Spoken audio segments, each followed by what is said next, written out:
Okay, thank you.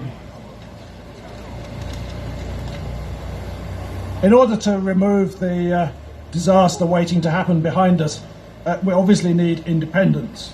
And that means winning the support of a majority of Scottish voters. The SNP leadership, and Mike Russell in particular at the moment, have things the wrong way round. There's no point campaigning without answers to the questions that the voters ask. So what I'm just going to do very briefly is I'm going to go through the main questions. I've been doing talks for 2 years, so I know what people ask. So firstly, let's take the easy one, pensions. The existing state pension is the lowest in Europe, and on independence, the Scottish Government should take that over, turn it into the Scottish Universal Pension, and implement existing SNP policy, which is to increase that to the EU average of £300 per week per person. What happens to private pensions? Well, nothing happens on independence. You have a contract with the pension provider, your employer, the insurance company, or whatever, so those will stay exactly the same. The question about the European Union. Well, there's a lot of nonsense talked about the European Union. It is simply not possible to just rejoin the European Union by saying, right, we want to rejoin and we'll be in tomorrow, because we won't. Brussels will be very kind, they will fall over backwards to help us, but fast for Brussels means the negotiations will take 4 years. That would be a record for an accession. They're not going to bend the rules because Spain would not like that, the other applicants wouldn't like it. So the answer to the question, what do we do about the EU, is after independence we have a referendum on whether people wish to apply to rejoin the EU, and I think the answer to that will be yes, which will trigger the 4 years of negotiations. In the meantime, what we can do on Independence Day is to join EFTA and get into the Norway position, which puts us back in Erasmus, back in the single market, and it may well turn out that that would be the best position in the long run. The negotiations with the EU are not straightforward. We have the tricky issue of fish, for example.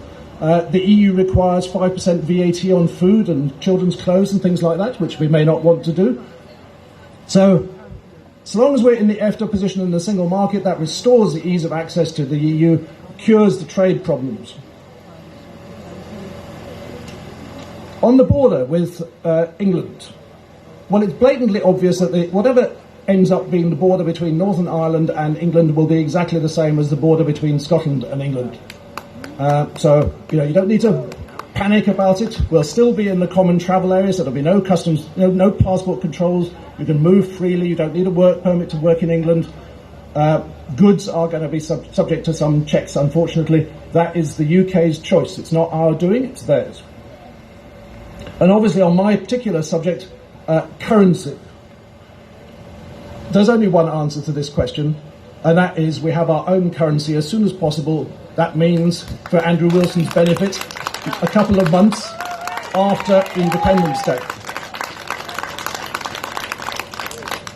I've got some of it here, which, when we were still able to do talks face to face, we could get the whole room to bring along some sterling and change it into the Scottish currency and then spend it at the bar or buy some of my maps. It's really not very difficult. If you want to find out more about the currency question, have a look at the reservebank.scot website. But it's basically very straightforward.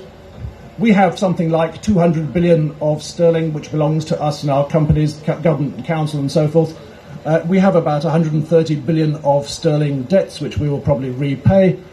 So that will be 200 billion coming into the Scottish pound, 130 billion going out to settle the old debts. That leaves the Scottish Reserve Bank holding 70 billion of foreign reserves, which was our sterling that we handed in.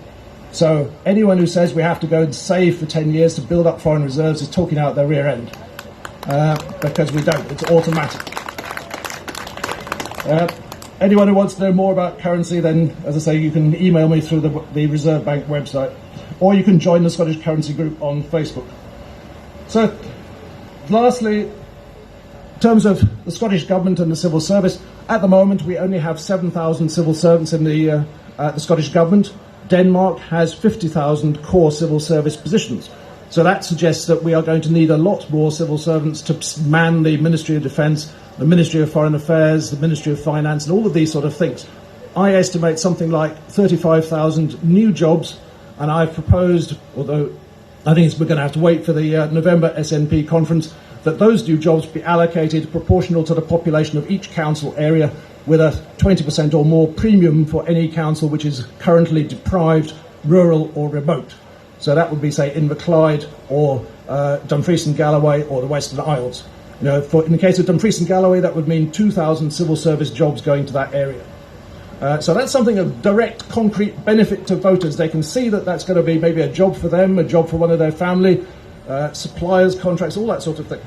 So, independence means that everything changes, including what's behind us. So, what I would say to our MPs and the First Minister, tell people that. Don't try pretending that nothing's going to change and it all just stays much the same. Because if that's the case, there's no point having independence. Everyone instinctively knows that it's going to change, that we are going to have to change the currency, that, you know, other things are going to change. We're going to shake up land ownership. We're going to shake up the Defence Force. All of those sort of things. So just tell people, be honest up front. They know it's going to happen. Sell it as hope and opportunity. And I think we can then easily win the referendum. Thank you.